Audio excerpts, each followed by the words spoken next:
মানাতানি আমশি আতাইতুহু হারওয়ালাতান।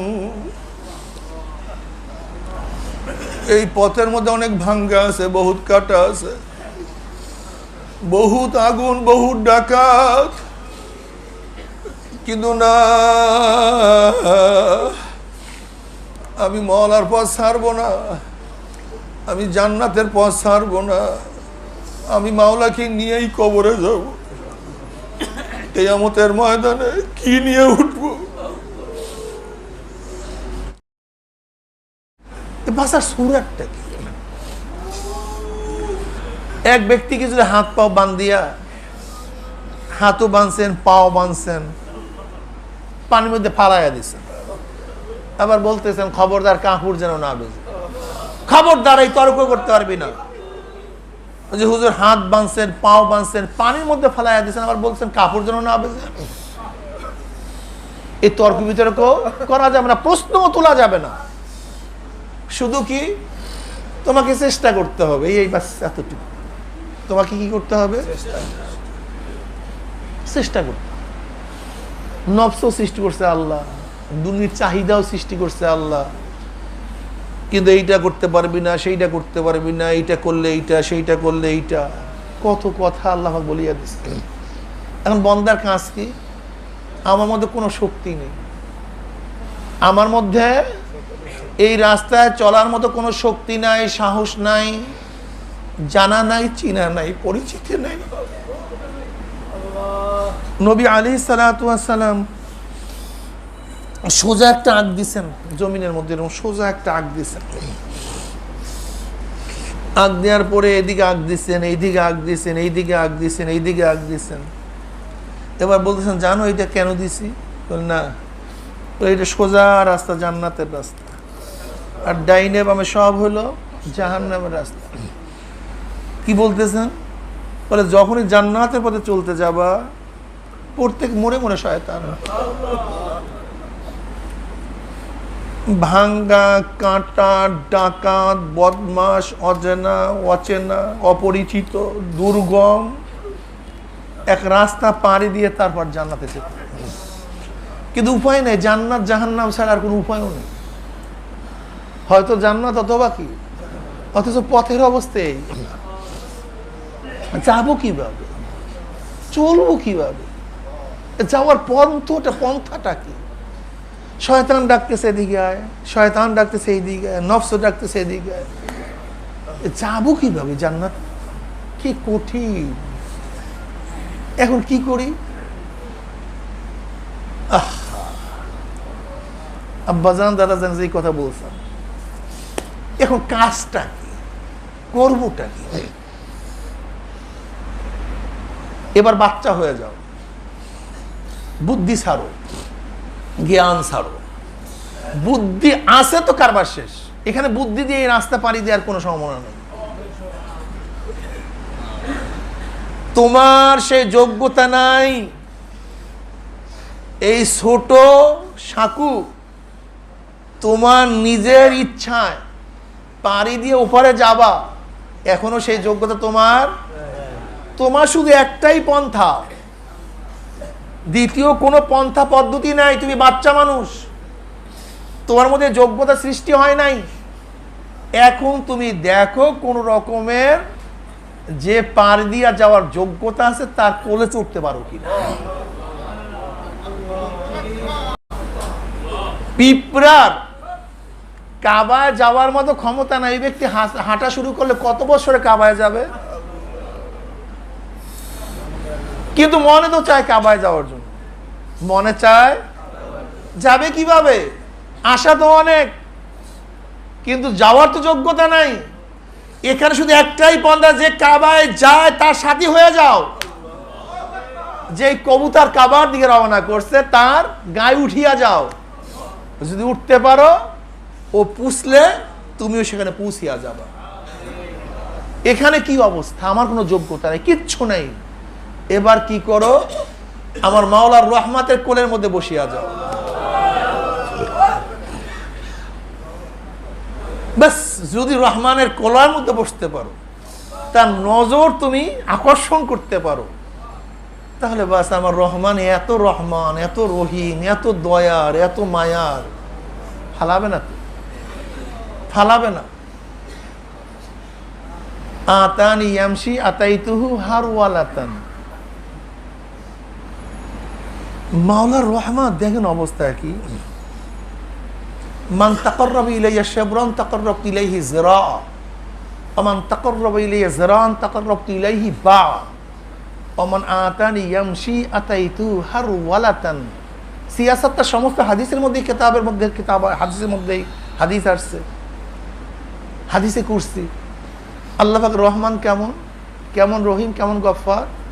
যদি আল্লাহর দিকে কেউ এক বিলাস অগ্রসর হয়, আমার মাওলার রহমত তার দিকে এক হাত অগ্রসর হয়ে যায়। কেউ যদি আল্লাহর দিকে এক হাত অগ্রসর হয়, আমার মাওলার রহমত তার দিকে 2 হাত অগ্রসর হয়ে যায়। কেউ যদি আল্লাহর দিকে হাঁটিয়ে হাঁটিয়ে রওনা করে, আমার মাওলার দয়া, আমার মাওলার মাগফিরাত, আমার মাওলার মেহেরবানি দৌড়ে গিয়ে তাকে কোলে টানিয়ে নেয়। কি অবস্থা। এর উদাহরণ দিকে বলতেন যে বাচ্চা পারে না হাঁটতে, বাপ মা দূরের থেকে ডাক দিছে, আয় আমার কাছে আয়, পারে না হাঁটতে, দিছে দৌড়। অবস্থাটা কি, যোগ্যতা নেই। যোগ্যতা ছাড়া যদি কেউ দৌড় দেয়, তখন অবস্থাটা কি হয়, আসার খেয়ে পড়িয়া যায়। যোগ্যতা নাই তো, ওই পর্যন্ত যাওয়ার যোগ্যতা নাই, মাওলা পর্যন্ত পৌঁছার যোগ্যতা আমাদের মধ্যে নাই, জান্নাতে যাওয়ার যোগ্যতা আমাদের মধ্যে নাই। অথচ জান্নাত, আল্লাহর কাছে যাব, পাগল হয়ে গেছে বন্দা। বন্দা কি হয়ে গেছে, মাওলার শান, মাওলার আজমত, মাওলা মাওলা মাওলা মোহাব্বতের পাগল মারছে দৌড়। যোগ্যতা নেই বাচ্চার মধ্যে, কি নাই, যোগ্যতা নাই, পইরা গেছে। পইরা যাওয়ার পরে বাপ মা তো বসিয়া থাকতে পারে না, সে দেখছে, ওর সাধ্য অনুযায়ী চেষ্টা করছে। বাপ মা যখনই দেখছে সাধ্য অনুযায়ী চেষ্টা করছে, এখন আর বসিয়া নাই। বাপ মায়ের কলবের মধ্যে যে মহাব্বত আছে, মহাব্বত জাগ্রত হয়ে গেছে। বাচ্চা পড়ছে, সেও আর দেরি করে না, সেও চট কইরা ওইটা বাচ্চাকে ধরে ফেলাইছে। কিন্তু দেখে বাচ্চার গায়ের মধ্যে ময়লা, পোশাক, পায়খানা, ধুলা। এখন কি রাগ করছে না, এত ময়লা নিয়ে আসছো, এত ধুলা তোর গায়ে, এত পোশাক।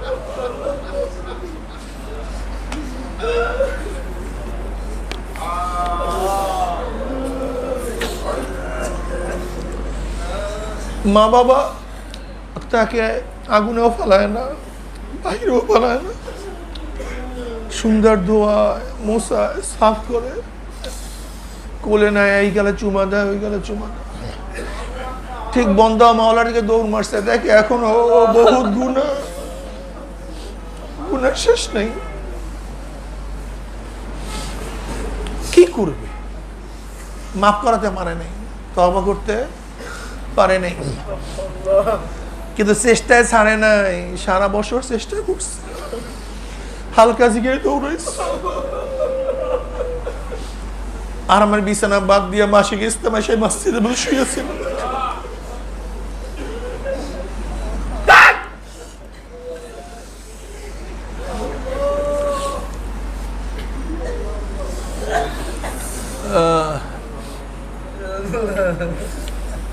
সকাল বিকাল জিকির করছে, নিজের অর্থ দান করছে, চরমনের ময়দানে কষ্টের মধ্যে, কাদার মধ্যে শুয়ে আছে। কত ভালো ভালো মুজাহিদ, ধনী, জায়গা পায় না চরমনাইতে। কেন গেছে সেখানে, মাওলার তালাশে। পাগল পাগল অবস্থা, ধ্যানের মধ্যে মগ্ন ছিল। আর বারবার আমি কোথায় গেলে মাওলাকে পাবো, কিভাবে মাওলাকে পাবো, এই অবস্থায় মনে ব্যথা নিয়া ভাঙ্গা দেল, আনা হেন্দামুন কাসরাতুল কুলুব, আমি তো একটা ভাঙ্গা দেলের কাছে থাকি, যে দিলটা ভাঙ্গিয়ে চুরমার হয়ে গেছে। আমার মাওলা, আমার মাওলা, আমার মাওলা। যদি এই অবস্থায় মনের ব্যথা নিয়ে, ভাঙ্গা দেল নিয়ে মৃত্যুর পিছনে শুইতেই পারি, যখন দেখবে ময়লা ময়লা আর ময়লা, আমার মেহেরবান মাওলা দয়া করে মায়া করে শয়তানকে সোপর্দও করবে না, জাহান্নামেও ফালাইবে না, বরং আশা করা যায় ধোয়াইয়া পোছাইয়া মাওলার কুদরতি কোলের মধ্যে নিয়ে নেবে। আরে দাড়িতে যদি একবার হেলানি দিলে, যত বড় অপরাধী হোক সে যদি মাফ হয়ে যেতে পারে, আমার মাওলার চেয়ে বড় ক্ষমতাবান আর কেউ নেই। সবচেয়ে বড় ক্ষমতাবান কে? এই আশা সব সময় আছি, মাওলা কিয়ামতের ময়দানে একটু বলিয়া দিও না, তোকে মাফ করিয়া দিও।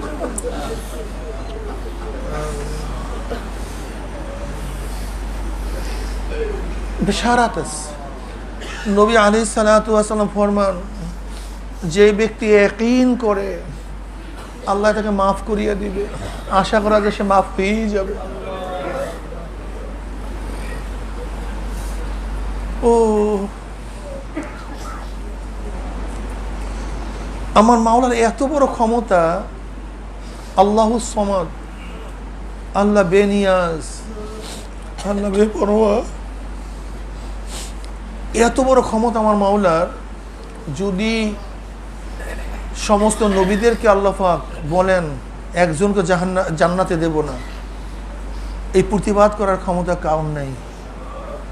যদি বলেন সমস্ত কাফেরদেরকে আমি জান্নাতে দিয়ে দেব, প্রতিবাদ করার ক্ষমতা নেই। কুলিল্লাহুম্মা মালিকাল মুলক, আল্লাহর সাথে তর্ক ধরিও না, আল্লাহর সাথে যুক্তিতে যাইও না, আল্লাহর সাথে কেবের করিও না, প্রশ্ন তুলিও না। এই মহান এক সত্তা, মহান এক সত্তা, যার ক্ষমতার কোনো শেষ নাই, সীমা নাই, সংখ্যা নাই, ওজন নাই। এখানে শুধু একটাই পন্থা, শুধু পদ্ধতি একটা, তার সামনে মাথা নত হওয়া, তার সামনে মাথা নত হওয়া। আমি কিছু না, আমি কিছু না, আমি, তুমি সব, তুমি সব, তুমি মালিক, আমি গোলাম, তুমি খালেক, আমি মাখলুক, আমি কয়েদি, তুমি বাদশাহ। রুজু হয়ে যাওয়া, ধ্যানে মগ্ন থাকা, মুজাহেদা করা, কোন দিকে কোন ছাগল দৌড় দিছে রাখালের রক্ষ রাখা, ঠিক আমার নফস কোন দিকে দৌড় দিছে, কি চাহিদা আছে, সবসময় হুঁশে থাকা।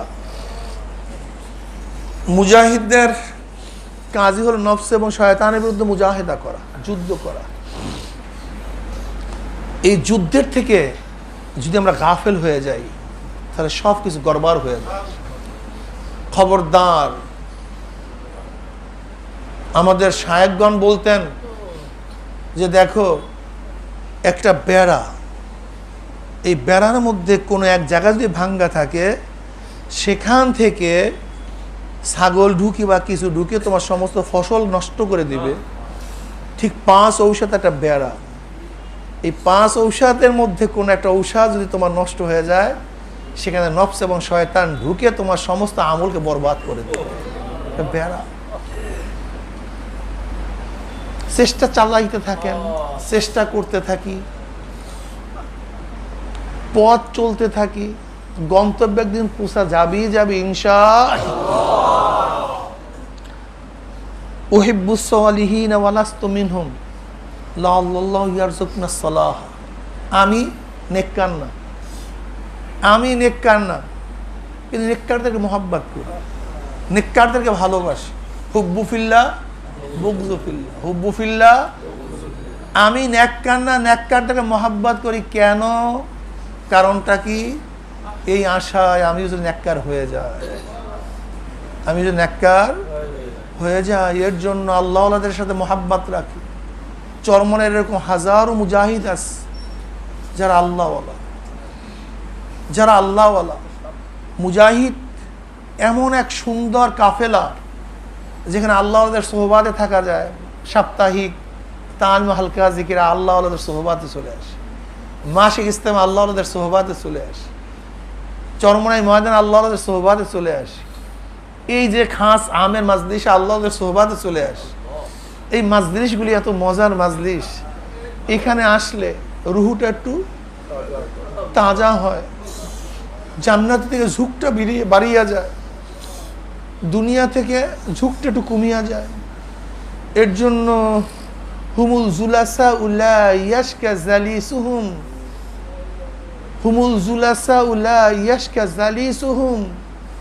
এই মাজলিস এত দামি, এত গুরুত্বপূর্ণ, আল্লাহ পাক কাউকে মাহরুম করেন না, কাউকে মাহরুম করেন না।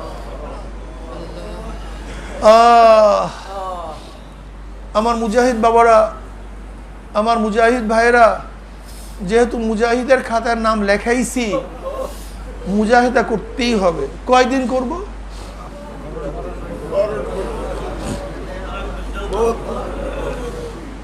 আব্দুল কাদের জিলি রহমতুল্লাহ আলাই বলেন, মৃত্যুর পরে মাপ পাওয়ার আগ পর্যন্ত নিজেকে নিজেরা শুয়ারের চেয়ে ভালো মনে করা যাবে। কি কঠিন মাসালা! ওই যে মৃত্যুর সময় শয়তান আসি ওয়াসওয়াসা দিতে পারে। আল্লামা রাজি রহমাতুল্লাহ আলাই সম্পর্কে সবাই জানেন, বহুত বড় মুফাসসির ছিলেন, বহুত বড় মুফাসসির ছিলেন, ওই জমানার বড় আলেম ছিলেন। হঠাৎ চিন্তা করছে যে একজনের কাছে বয়াত হওয়া দরকার, মৃত্যুর সময় আমাকে তো ঈমান নিয়ে যেতে হবে, একজন মুসলিম দরকার। তা উনি নজমুদ্দিন কুবরা রহমাতুল্লাহ নিকটে গেলেন। ঘটনা সংক্ষিপ্ত, যাওয়ার পরে বলতেছে, ভাই তুমি কে? কলে হুজুর আমাকে বয়াত করেন। কলে কে তুমি? কলে হুজুর আমি রাজি। কলে কোন রাজি? কলে হুজুর ওই যে ফখরুদ্দিন রাজি। কলে তুমি তো বিশাল আলেম, অনেক বড় আলেম, তোমার মধ্যে এলমে মারেফাত ঢুকে বসে জায়গা কোথায়? কিছুদিন একটু মোতালাটো কম করো, এলমে মারেফাতের দিকে একটু হাঁটো, এই এলএম অর্জন করার জন্য একটু জায়গা খালি করো, সময় খালি করো, জেহেনকে খালি করো, মেধাকে খালি করো। না তো ঢুকাবো কিভাবে? তুমি তো এটাকে আগ্রহ মনে করো না, আগ্রহশীল না, একটু খালি করো সময়, ফারেক হও। বলে কিভাবে? বলে 1 বছর কিতাব দেখিও না, যাও কমপক্ষে এতটুকু করো, 1 বছর কিতাব দেখিও।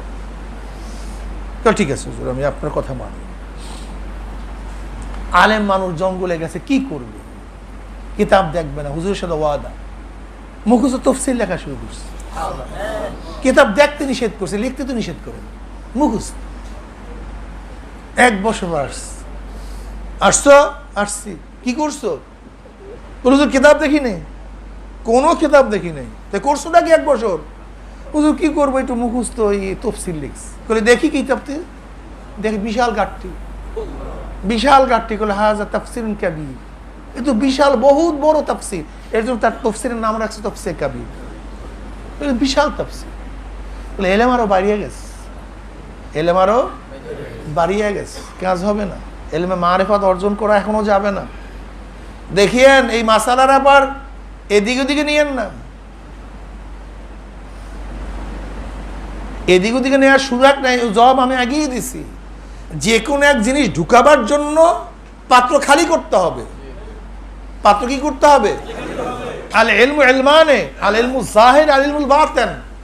যেমন ইলমে জাহির শিক্ষা গ্রহণ করার জন্য আপনার জায়গা খালি করতে হয়, তো ইলমে বাতিন শিক্ষা গ্রহণ করার জন্য আপনার জায়গার দরকার নেই? সেটা তো দরকার আছে, এর জন্য জায়গা খালি করো। যেহেতু জায়গাই খালি করবে না, ঢুকানো যাবে না। এবার আপনারা ঘটনা জানেন কি অবস্থা হয়েছে। যদি ইমাম রাজি রহমাতুল্লাহ আলাই ইন্তেকালের সময় শয়তান ধোঁকা দিতে পারে, অস্থির হয়ে যাইতে পারে, তা আপনার আমার উপায়টা কি হবে, অবস্থানটা কি হবে? এর জন্য জানা নাই কি অবস্থা হবে। পথও ছাড়বো না, আর সব সময় আল্লাহর কাছে কান্নাকাটি করতেই থাকবো। আমি অনেক সময় বলি, বাচ্চাদের হাতিয়ার শুধু একটা, যে কোনো জিনিস আদায় করার জন্য তাদের হাতিয়ার একটা, সেটা কি ভাই? চোখটাকে ভিজা রাখা, কান্নাকাটি করা। ঠিক আল্লাহর থেকে কিছু আদায় করার হাতিয়ার হলে কান্না। চোখটা যেন সবসময় ভিজা থাকে। মাওলা কিছু নেই, শুধু আছে চোখের পানি, এছাড়া কিচ্ছু নেই। আমার নামাজের গর্ব নেই, রোজার গর্ব নেই, জিকিরের গর্ব নেই, তালিমের গর্ব নেই, ওয়াজের গর্ব নেই, কাজের গর্ব নেই, আছে শুধু চোখের পানি। তুমি আমাদেরকে মাফ করিয়ে দিও।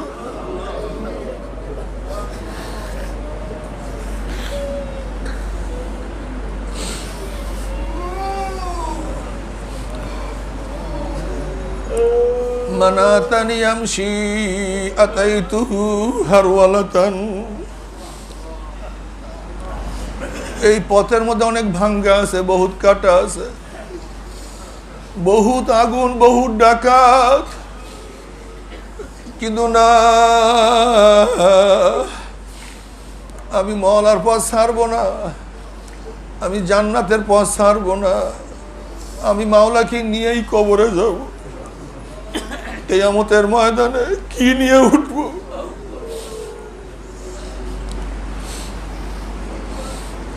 ওয়াকুল ইব্রাহিম খলিলুল্লাহ নফসি নফসি, ঈসা আলাইহিস সালাতু ওয়াস সালাম নফসি নফসি,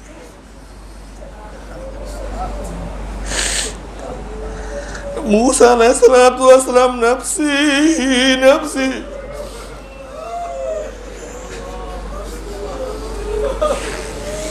সমস্ত নবীরা বলবে মাওলা আমাকে বাঁচাও। লিমানিল মুলকুল ইয়াউম লিল্লাহি ওয়াহিদিল কাহার।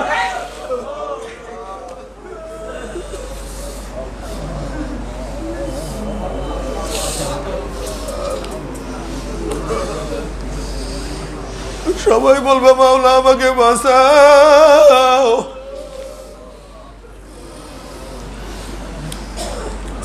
নবী আলাইহিস সালাতু ওয়াস সালাম কিয়ামতের ময়দানে সবাই উলঙ্গ অবস্থায় কিয়ামতের ময়দানে উঠবে। আম্মা জান আয়েশা বলতেছে, ইয়া নবী আল্লাহ, আমাদের কি লজ্জা লাগবে না?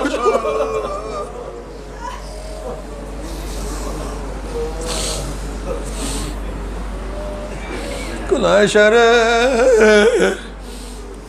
কিয়ামতের ভয়াবহ অবস্থা দেখে সবার চোখ উপরের দিকে উঠিয়া যাবে, কেউ কাউ দিকে তাকাবার ক্ষমতা রাখে। কি যে কঠিন!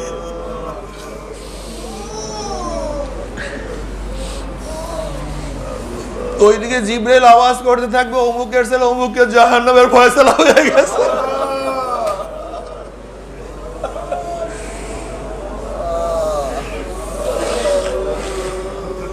অমুকের ছেলের অমুকের বিরুদ্ধে রায় হয়ে গেছে।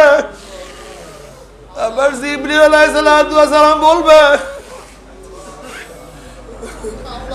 যে অমুকের ছেলে অমুকের পক্ষে চোখের একটা পিসি সাক্ষী দিয়েছে, অমুক ব্যক্তি মাওলা রাস্তায় কান্নাকাটি করছে। আমার মাওলা পাক রব্বুল আলামিন চোখের পশমের সাক্ষী তাকে মাফ করিয়া দিছে।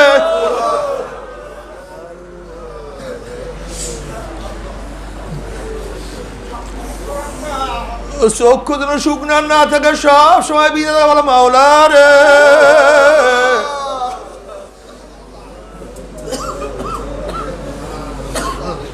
আমার মাওলা রে।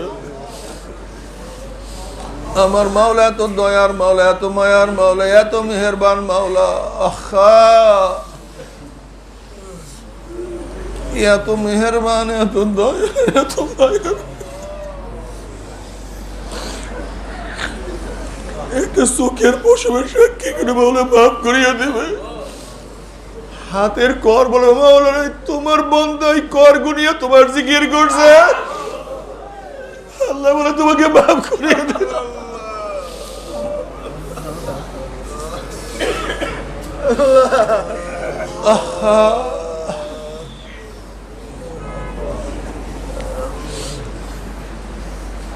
বুখারীর মধ্যে রওয়ায়াত আছে, নবী আলাইহিস সালাতু ওয়াস সালাম পুলসিরাতের কিনারায় দাঁড়ানো থাকবে, তার উম্মাতরা পানি দেওয়া শুরু করবে। একদল উম্মাত ঈমান আমল এত মজবুত, আকাশে বিজলি চমকাবার সাথে সাথে যেরকম আলো দুনিয়াতে পৌঁছিয়া যায়, 1 সেকেন্ডের মধ্যে 30,000 বছরের পুলসিরাত পাড়ি দিয়া মাওলার জান্নাতে চলিয়া যাবে। আল্লাহ তুমি কবুল করিয়া নাও। যাদের আমল একটু দুর্বল হবে, আমল এবং ঈমান একটু দুর্বল হবে, বাতার চলার গতিতে পুলসিরাত পাড়ি দিয়া মাওলার জান্নাতে চলিয়া যাবে। যাদের ঈমান আমল একটু দুর্বল হবে, জোরে চলনেওয়ালা ঘোড়ার গতিতে পুলসিরাত পাড়ি দিয়া মাওলার জান্নাতে চলে যাবে।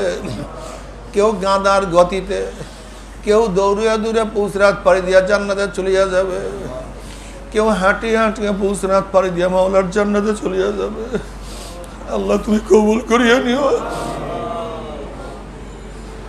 মুমিনদের জান্নাতে যাওয়া দেখি আমরা বেঈমানদের মনের মধ্যে আশা হবে যে আমার ছেলে পাড়ি দিয়া চলিয়া গেছে, আমিও পাড়ি দিতে পারবো। আবার কত ছেলে দেখবে বাপ চলিয়া গেছে, ছেলে চিন্তা করবে আমিও পাড়ি দিতে পারবো। কত স্ত্রী দেখবে স্বামী চলিয়া গেছে, আমিও পাড়ি দিতে পারবো। কত স্বামী দেখবে স্ত্রী চলিয়া গেছে, আমিও পাড়ি দিতে পারবো। কত বন্ধু দেখবে আমার বন্ধু চলিয়া গেছে, আমিও পাড়ি দিতে পারবো। কত পীর ভাই দেখবে আমার পীর ভাই চলিয়া গেছে, আমিও পাড়ি দিতে পারবো।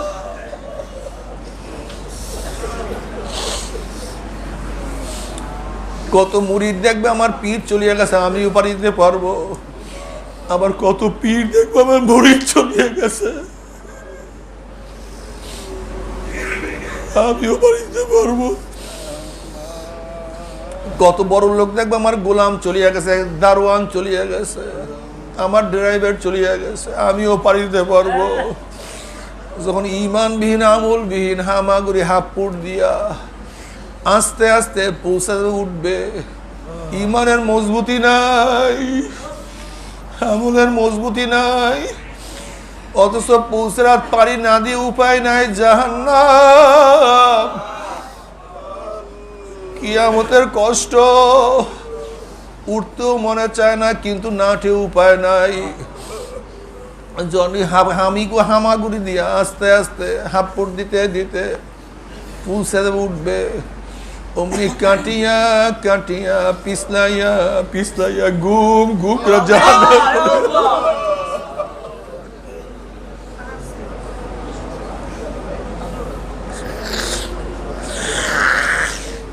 আল্লাহ আমাকেও মাফ করে দেন, আমাদের সবাইকে মাফ করে দেন।